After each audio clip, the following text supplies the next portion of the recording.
A Suderge informa.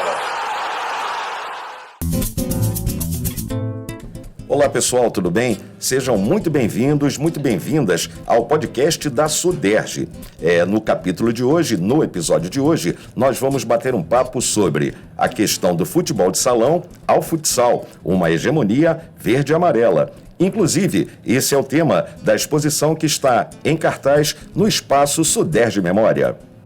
E deixa eu aproveitar a ocasião e apresentar para vocês aqui os nossos dois convidados. Eu tenho aqui ao meu lado o Genésio Carneiro e também o Julinho Franco. Uma honra receber vocês. Tá tudo bem, Genésio? Tudo bem, sim. Queria agradecer pelo convite, né? E também parabenizar a Suderge pela mostra muito bonita que ficou, o futebol de salão ao futsal. Ao Adriano também, muito bom estar aqui com vocês. Da mesma forma, Julinho, um prazer recebê-lo. O prazer é todo meu. Eu acho que é uma honra para a gente, né, Genésio? Sim. Estar representando o nosso futsal. A nossa origem é futsal, a nossa paixão é futsal. Então, parabéns ao Adriano por essa exposição maravilhosa referência ao nosso futsal. Bom, a gente está trabalhando aqui com dois ex-jogadores, né? Dois ex-goleiros com experiência tanto no futebol de salão e no futsal do Rio de Janeiro, de outros estados e também com experiência internacional, além de seleção brasileira. Eu queria aproveitar e, com o apoio da ordem cronológica, saber de vocês a transição, a mudança, como é que foi, como é que vocês receberam e passaram por essa fase de transição do futebol de salão para o futsal. Genésio primeiro, por gentileza. Bom, as regras foram mudando, né? Como a gente estava conversando ali, para atrapalhar o goleiro, né? Tudo para prejudicar o goleiro. E a gente foi se adequando. Não valia gol dentro da área, o goleiro tinha que arremessar a bola, não podia atravessar, e a gente foi se adaptando às mudanças. Mas foi um pouco complicado porque a gente passou por tudo, né? E hoje não, hoje a regra está bem definida, não teve muita alteração, já tem um bom tempo quanto a isso. Julinho.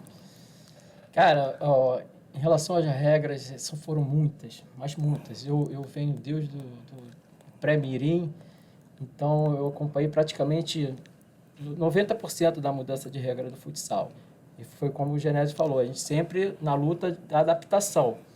E sempre a regra trouxeram dificuldade maior para a nossa posição. Mas a vida de goleiro é assim, a gente vai superando a cada dia. Falou um pouquinho aqui de angústias, né, com essas mudanças, mas vamos uma memória afetiva. 16 anos, Genésio, você estava estreando, começando no futebol de salão do Piedade, é isso? Sim, comecei no Piedade.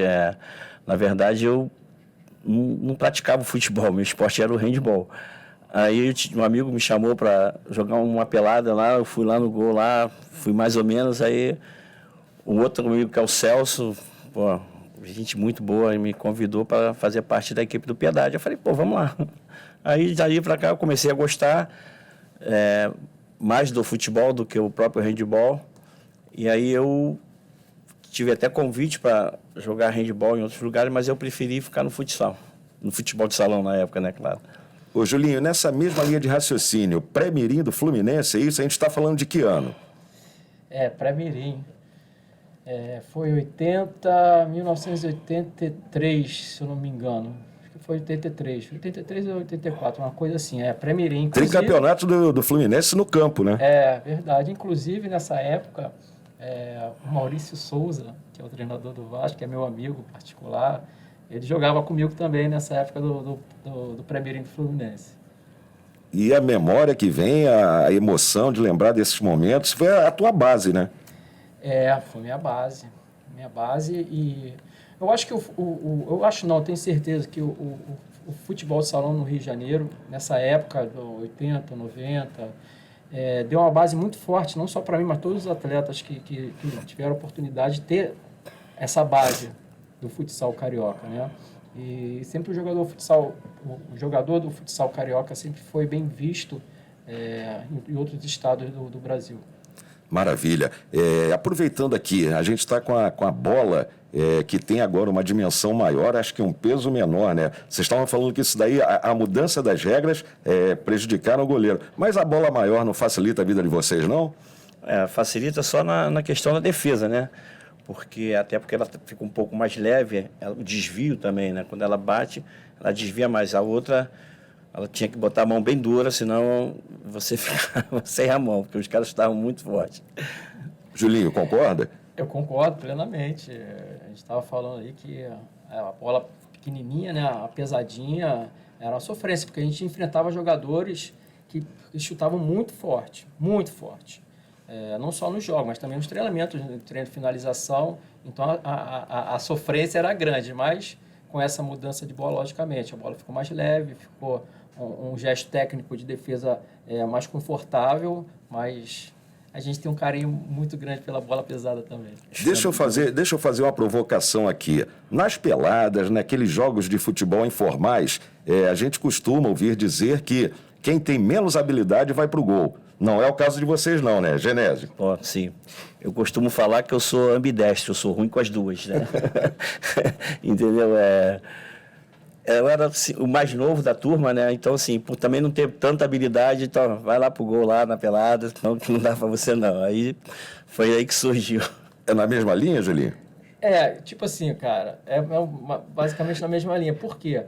Porque nessa mudança dessa regra, a nossa geração não tinha esse trabalho específico de ações com os pés, de passe, de lançamento, de condução de bola. Então, a gente teve a fase de adaptação.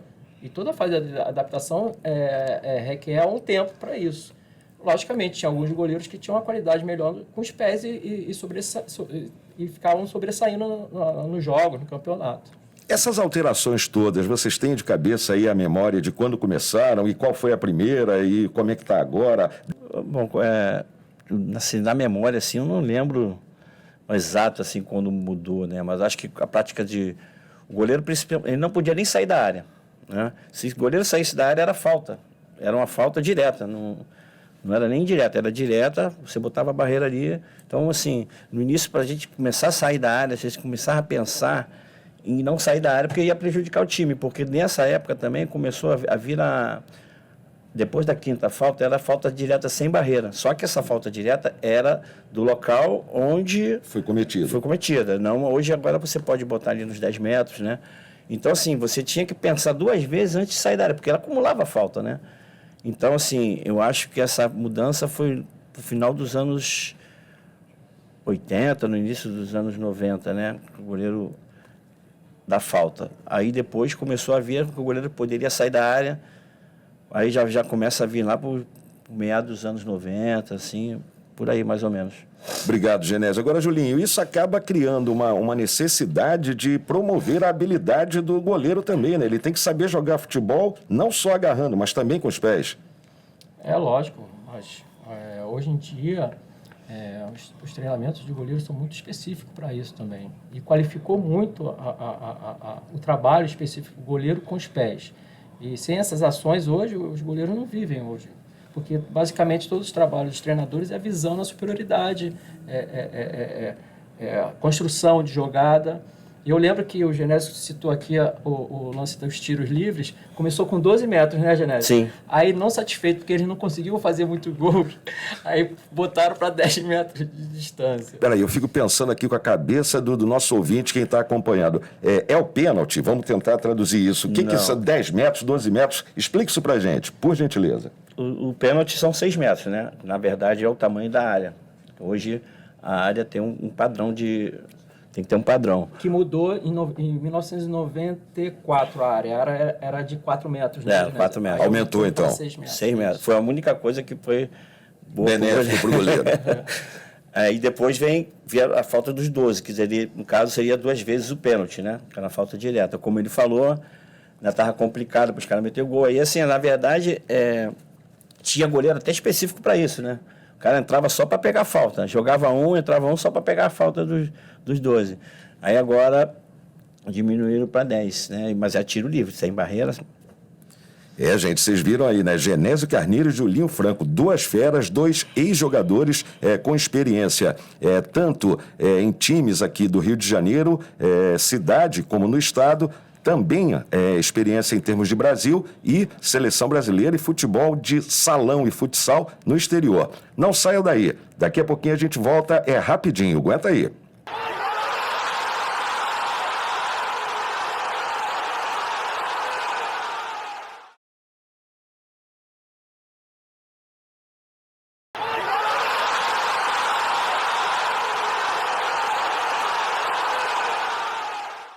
Estamos de volta com o podcast da Suderge, do futebol de salão ao futsal, uma hegemonia verde e amarela. E aqui ao meu lado eu tenho Genésio Carneiro e Julinho Franco.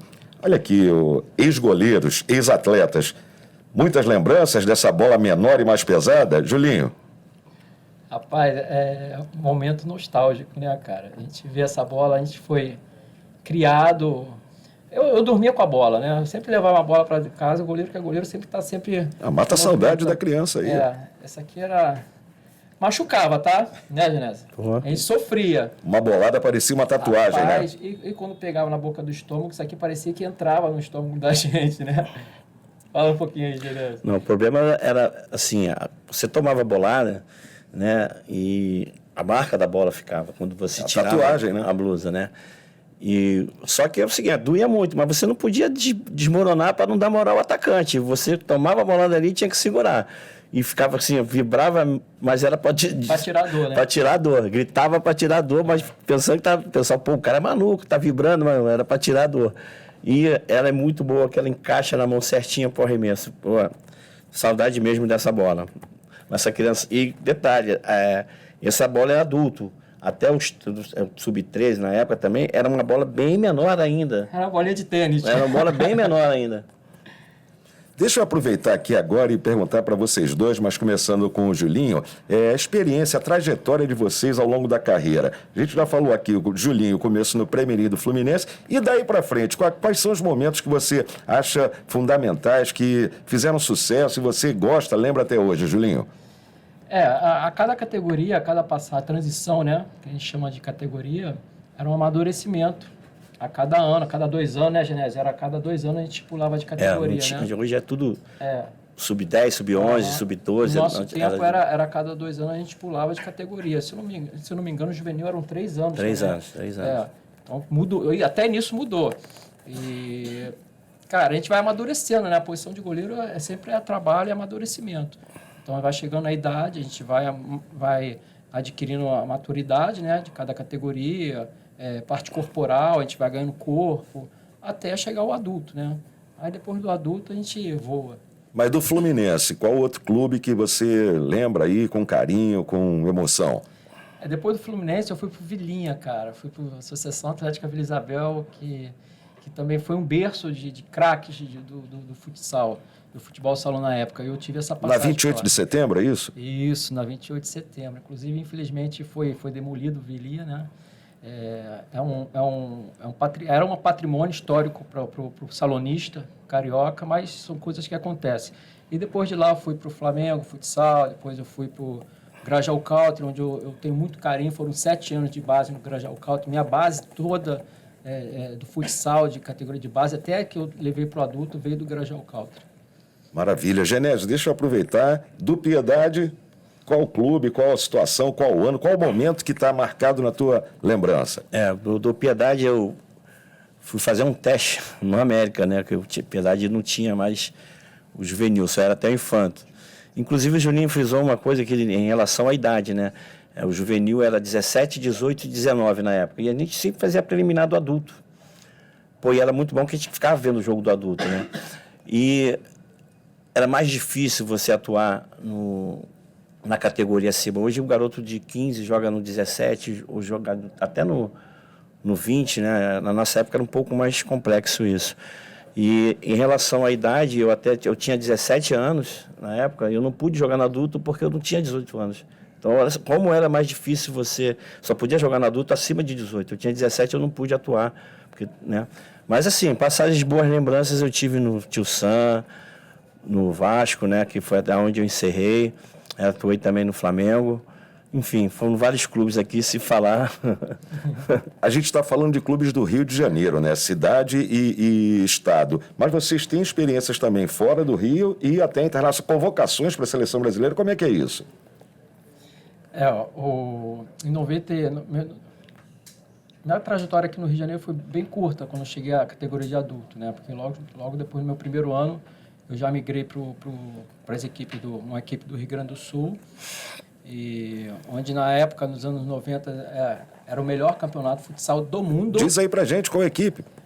Fui para Seritaqui, que tinha acabado de ser campeão gaúcho no ano anterior, e era uma loucura, tá? O futsal gaúcho, na época que eu tive por lá, era uma loucura. Tinha mais Ibope do que o futebol de campo, do que o Grêmio Internacional. Era ginásio 5, 6, 7 mil pessoas todo jogo. Onde você ia, eram 16, 17 equipes. E, logicamente, lá eu peguei muita experiência, porque eu jogava contra os melhores do Brasil. Todos os jogadores da seleção brasileira atuavam no Rio Grande do Sul. E por lá eu fiquei. Se ele está aqui, fui para Perdigão, fui para o PF Passo Fundo, Não Me Toque. Joguei no Vasco da Ponte, onde a gente jogou final de Taça Brasil, final de Liga Nacional, final de Gauchão. E foi bem fora também do Brasil, né? Eu tive passagem pelos Estados Unidos. E aqui, o Genésio parece que tem uns 16 títulos só de estadual, é isso, já? Não, entre metropolitano e estadual, eu consegui 16 títulos, né? Explica pra gente a diferença. Não, é que geralmente são 2 competições no ano, entendeu? Já começa com o metropolitano e depois eles botam o estadual. Mas, na verdade, assim antigamente, né? Na minha época. Então, meu primeiro título foi em 84 pelo Vasco. Né? Na época o Vasco, Vevé, Jaiminho, era um timaço. O Vevé hoje é meu ídolo, né? O cara era muito fera. E passagens também, depois meu primeiro ano de adulto, eu fui para fora do Rio, né? Eu fui para Santa Catarina, fui para Curitiba, depois Santa Catarina, São Paulo. Aí eu não aguentei de saudade da família, fui para o Rio de novo, aí fui para o Tio Sam. Deixa eu perguntar uma outra situação aqui para vocês, uma outra questão. E aí um pouco fora das quadras, administrativamente, o que pode melhorar para o futsal? A questão da remuneração, salários, apoio de empresas. O que vocês acham, tendo essa visão agora de fora das quadras, se vocês tivessem o poder, a caneta, olha, se a gente partir por aqui, se a gente eliminar isso, se a gente acrescentar aquilo, vai melhorar o futsal como um todo? Madureira, eu tive a oportunidade de jogar por 4 ou 5 anos numa equipe no Espírito Santo, representando uma universidade, né? Mas era o time profissional mesmo, a Unesc, de Colatina. E o apoio lá ao futsal era uma coisa extraordinária. A faculdade dava todas as condições para o profissional exercer a profissão. E é isso que falta hoje em dia aqui. Vou citar Rio de Janeiro. Rio de Janeiro está carente de apoio, de empresas, de patrocínio. Antigamente, né, Genésio, as camisas dos times eram cheias, parecia um macacão de Fórmula 1. Era muito patrocinador. E hoje em dia ficou muito difícil. E sem recurso, Madureira, é difícil você montar um trabalho visando um profissionalismo. Genésio concorda? Bom, com certeza, né? Você vê hoje, os clubes passam por uma dificuldade muito grande, né? Eles não têm o recurso suficiente para você manter uma equipe. Então, as pessoas fazem um projeto, né? Cobram mensalidade das crianças, cobram as taxas de arbitragem. E, com isso, o esporte fica caro para pessoas de comunidade. Tem pessoas que não têm condições de descer a comunidade para atuar num clube porque não consegue pagar. Isso ficou caro o futebol hoje, né? E eu acho que tem que ter um apoio, né? Não sei, a nossa federação ela buscou muito a base, porque a base dava um retorno para ela, porque tinha muita criança que queriam jogar em clubes grandes, então a base deu sempre esse retorno. E esqueceram muito, né, no caso do futsal, as categorias depois do Sub-13 em diante. Então o nosso esporte caiu muito aqui no Rio. E acho que essa amostra aí, acho que a gente precisa de apoio, essa amostra veio num momento bom. A gente vai falar muito mais dela daqui a pouco, no próximo bloco, agradecendo aqui ao Genésio Carneiro e também ao Julinho Franco. Gente, Continue conosco, hein? Não saia daí, daqui a pouquinho tem mais podcast da Suderj. É só um instantinho.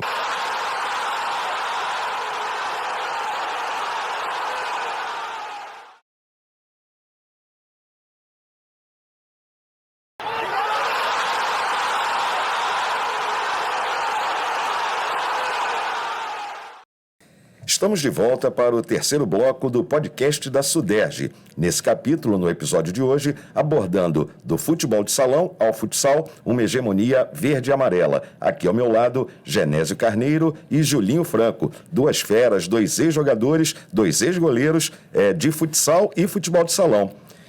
Queria saber de vocês aqui, a gente já fez uma abordagem sobre o esporte. Inovações, táticas, técnicas, o que vocês podem falar? Deixa eu começar com o Genésio. Bom, como a gente tinha comentado aqui, a gente conversa muito, né, eu e o Julinho, em relação às regras, né, as mudanças da regra. Hoje o goleiro, né, eles vai para ataque, né, eles botam um goleiro linha para superioridade numérica. Eu acho que isso atrapalha um pouco o jogo do confronto, que é 1 contra 1, que é justamente a maior característica do futsal carioca, que é o confronto, né, do jogo de 1 contra 1. E hoje também tira aquela responsabilidade. Antigamente a gente botava assim, era 1-3, o cara vinha rabiscando, o cara perdendo, botava 3 lá na frente do gol lá e um vinha rabiscando. Hoje já não tem mais isso, né? Eles botam a superioridade numérica. Quando você fala rabiscando, é um driblador, é isso? Isso, é um cara habilidoso, e tinha cada um que era bravo. Os caras vinham fazendo fila. O que acrescentar nessa análise aí do Genésio, Julinho? Madureira, eu vou te falar uma coisa. A gente é do tempo que eram 4 posições, né? Era o fixo, o back parado, o ala direita, ala esquerda e o pivô. Dificilmente tinha uma movimentação em conjunto dos 4, né, Genésio? Era assim, fazia um 8 ali atrás, rodava com 8 para achar a bola no pivô que estava lá paradinho. Hoje em dia acabou isso. Hoje em dia o cara que não é fixo vai ter que fazer pivô, o ala tem que fazer back, o ala tem que fazer pivô. Então, várias movimentações foram criadas. Então, o futebol de salão de antigamente é muito diferente do futsal de hoje. Hoje em dia, os campeonatos de nível de Liga Nacional, Mundial, enfim, é praticada numa quadra de 40x20. Então, a correria é bastante. Nessa linha de raciocínio, a questão da preparação física, vocês acreditam que houve uma evolução? Como é que era o treinamento, a capacitação física de vocês antigamente para o que vocês veem hoje? O time de Liga Nacional, né, como a gente começou, né, na verdade a Bradesco, né, ela mudou totalmente o conceito do futsal e o futebol salão, no caso, né. A Bradesco começou a fazer treinamento com 2 períodos, ela começou a dar uma estrutura maior. E aí as outras equipes começaram a copiar, que veio a Perdigão, veio a Enxuta, né, começaram a fazer o mesmo molde da Bradesco. Então a gente começou, eu treinava 2 períodos. Todo dia, 2 períodos, né? Aí, com isso, o físico, né, fica bem melhor. E hoje, por exemplo, os clubes aqui do Rio não têm essa condição. E lá no Sul já tem essa condição. Já a partir daí, a condição física é muito diferente. Julinho, concorda? Concordo plenamente. O profissional, estamos falando de categoria profissional. Adulto, claro. Tá? Logicamente, a categoria de base, os meninos têm, a maioria joga futsal e futebol de campo, que é o padrão, mas a gente falando de adulto, realmente a preparação, hoje em dia, com a parte científica que evoluiu muito, tem várias situações, vários testes são feitos, mas a gente está falando de profissional de alto rendimento. Olha aqui, você levantou uma bola interessante. A garotada está jogando futebol de salão, futsal e futebol de campo. Atletas que fizeram essa transição, saíram do salão ou do futsal para o campo. Está acontecendo com maior frequência ou não? Eu lembro aqui, Pedrinho e Felipe no Vasco. Vocês têm outros registros? Pô, tem vários, Djalminha, Edmundo... Adriano. Juan, zagueiro.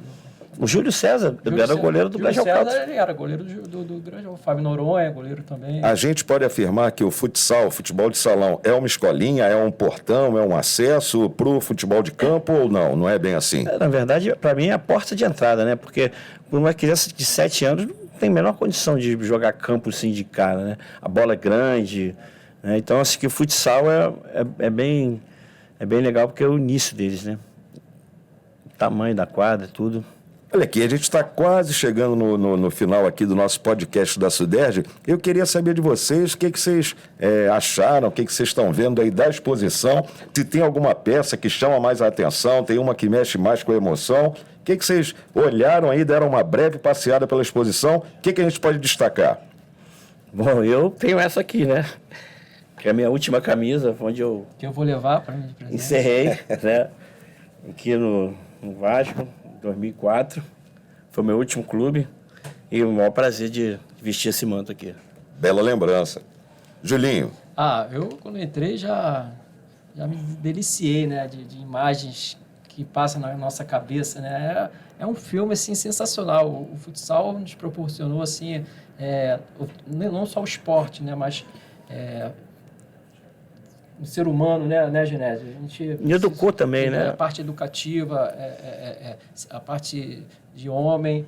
Então, o futsal, para mim, é minha origem, é onde eu respiro até hoje, gosto muito. E, logicamente, quando eu vi minha foto ali, foi a parte que eu mais gostei. Agora, olha só, nessa parte educativa, o Julinho tem uma academia, né? Está trabalhando com a garotada. Fala um pouquinho pra gente. Madureira, sempre foi meu sonho, né? Eu consegui passar todo o meu aprendizado, né? Toda a minha vivência na área de treinamento de goleiro, e eu consegui isso aí, logicamente com a ajuda de muitos parceiros aí. Hoje eu tenho uma academia, se chama Goleiro Academy, se tornou uma referência aqui no Rio de Janeiro. A gente tem goleiros de todos os clubes grandes do Rio de Janeiro fazendo a manutenção, além dos goleiros profissionais também que nos procuram. E a tendência é sempre crescer, né?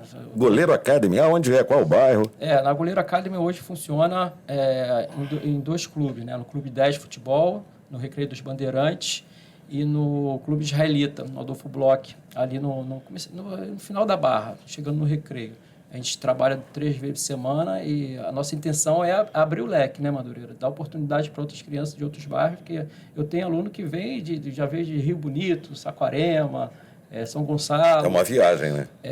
Então o trabalho é muito profissional, a minha equipe é muito profissional mesmo e a gente vai levando aí dia a dia. Genésio também tem essa experiência com a garotada, né? Educação e esporte. Primeiro eu queria parabenizar a Academia do Júlio, porque eu tive o prazer de acompanhar, ver os professores lá, os caras fazendo um trabalho bem legal, uma garotada boa, a técnica das crianças bem apurada. Parabéns, Júlio. Irmão. E eu com a garotada, às vezes eu faço um personalzinho, trabalho no Vasco, né, na categoria sub-9 e sub-10. Eu tenho muito prazer, que eu faço uma coisa que eu gosto muito, é trabalhar com criança. Sei lá, é uma coisa assim que é mais forte do que eu. Prefiro trabalhar com criança do que trabalhar com adulto, assim, em termos de clube, sabe, de projeção. Não almejo ser treinador do sub-15, do sub-20, do profissional. Eu gosto de trabalhar com criança porque, além de ensinar, eu gosto de cair no chão, eu gosto de mostrar os gestos, os motores, e eu me divirto com eles. Eu aprendo mais com eles do que qualquer um professor que tenha. As crianças ensinam mais do que os professores. É uma troca, né? Agora aqui, queria saber de vocês, ao longo da carreira, ao longo dessa experiência, tanto jogando, atuando, quanto como treinadores técnicos, curiosidades, o que na carreira, ao longo da carreira de vocês, isso aqui eu não posso deixar de falar, vai ficar registrado no podcast da Suderj para o resto da vida. Vai você primeiro. Olha, isso já estou negociando. Eu tenho que filtrar, porque tem coisa que não pode falar, né? Não, assim, olha o horário. Não, tem várias coisas, assim, acho que na cabeça, assim, né, não tem assim, vem, assim, algumas coisas, mas uma coisa, assim, que eu vou até falar, que é o nosso amigo Odair, né, lá de Nova Iguaçu, que é parceiro nosso, que eu botei o colene dele, ele ia pro jogo, tinha que passar o colene, aí nós botamos no congelador, quando ele acordou para passar o colene, ficou maluco, não podia ir pro jogo. Eu tenho várias, muitas, coisa de louco. Mas eu tenho uma muito engraçada que eu posso contar aqui. Eu jogava na Série Itaqui, no Rio Grande do Sul, e a gente foi disputar um torneio no Paraná, Santa Catarina, uma coisa assim. E nessa época não tinha celular, Google Maps, Waze, não tinha nada, era tudo mapa. E o nosso motorista, quando saiu do estado do Rio Grande do Sul, perdeu, ficou completamente desorientado. Aí o meu supervisor virou, não, fica tranquilo que eu trouxe outro mapa. Quando ele puxou o mapa era só do Rio Grande do Sul e a gente estava em outro estado. Campeão, né? Olha aqui, aproveitando desse clima de descontração, gente, a despedida de vocês, agradecendo ao Genésio Carneiro e também ao Julinho Franco. Quero ouvir de vocês aí uma despedida. O que vocês vão deixar aí para a história? Bom, eu primeiro quero agradecer mais uma vez a oportunidade de estar com vocês aqui.